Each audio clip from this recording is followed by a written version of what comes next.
You know him, you love him. It's DK, Donkey Kong. Long before he was voiced by Seth Rogen, Donkey Kong was simply a gorilla who threw flaming barrels at a rotund man dressed in red and blue. When you think Nintendo, you think of that rotund man, Mario. And that is so fair. He is their mascot after all. But long before he was voiced by Chris Pratt, he was simply a secondary character in the game titled Donkey Kong. Buckle up and fasten your seatbelts, because this is the story of how Donkey Kong saved Nintendo and changed the gaming industry as we know it. Nintendo opened its doors in 1889 as a playing card vendor in Kyoto, Japan. I know, you're thinking 1800s? What are we talking about here? Can we fast forward to the good stuff? Yes, we can. In 1948, 21-year-old Hiroshi Yamauchi took over the company and would be the driving force behind its Japanese branch until his retirement in 2002. By the 1970s, Yamauchi set his sights on a new venture for the company: video games.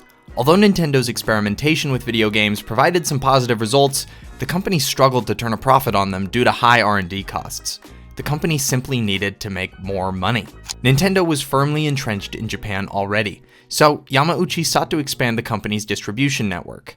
Nintendo needed to come to America. For this, he looked to his son-in-law, Minoru Arakawa. Arakawa was a 34-year-old MIT grad with a knack for business and a love for America. The perfect candidate for launching Nintendo's North American branch. It wouldn't be easy though. Before Donkey Kong, Arakawa and his crew encountered a series of challenges that very nearly brought the North American branch down. None of Nintendo's games before Donkey Kong made a splash in the States, but Arakawa had high hopes for one: Radar Scope. It had performed well in Japan, and Arakawa believed in it so strongly he spent almost all of the branch's money on buying 3,000 arcade cabinets for the game. This was a bad decision. The game flopped, and Nintendo of America was in dire straits.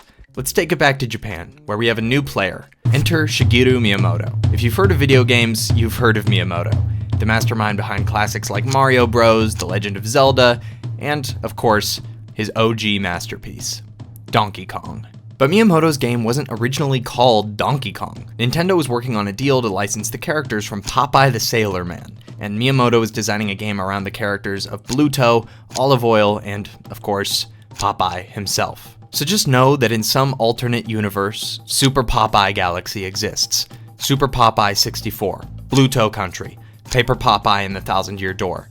But the deal fell through, much to the chagrin of Popeye fans worldwide. Miyamoto reskinned the game and, in the process, created a character far more iconic than Popeye.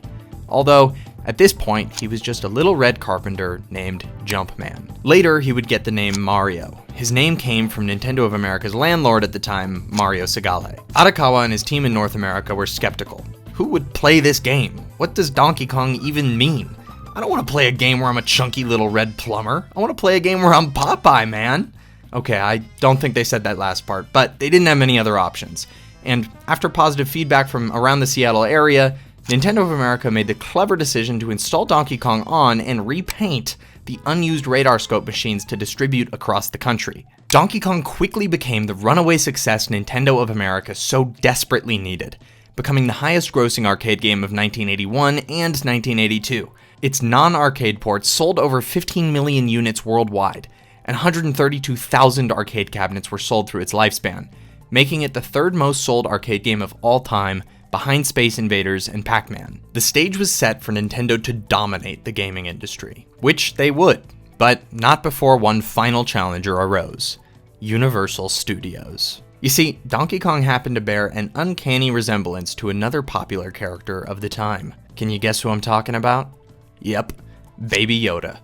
Universal was furious that their iconic monster was beat, and not even by Godzilla, but by some video game company. Oh, and I'm talking about King Kong, by the way, not Baby Yoda. Sorry about that. Arakawa called upon his best lawyer friend in the area to take on this opponent, Howard Lincoln. In his research, Lincoln found that Universal had never actually trademarked King Kong, and successfully argued, therefore, that Nintendo had not infringed upon Universal's character, which he argued was part of the public domain. Nintendo ended up getting awarded $1 million in legal fees and damages, and Lincoln would join the company as vice president. Finally, Nintendo of America sat upon the top of the hill.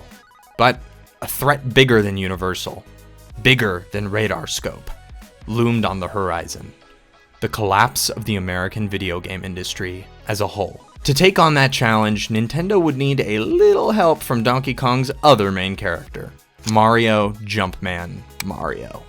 Thanks for watching. I want to briefly note that although this video is focused on DK's broad impact on the American gaming industry as a whole, the iconic arcade game still remains a cult classic to this day. People still play it.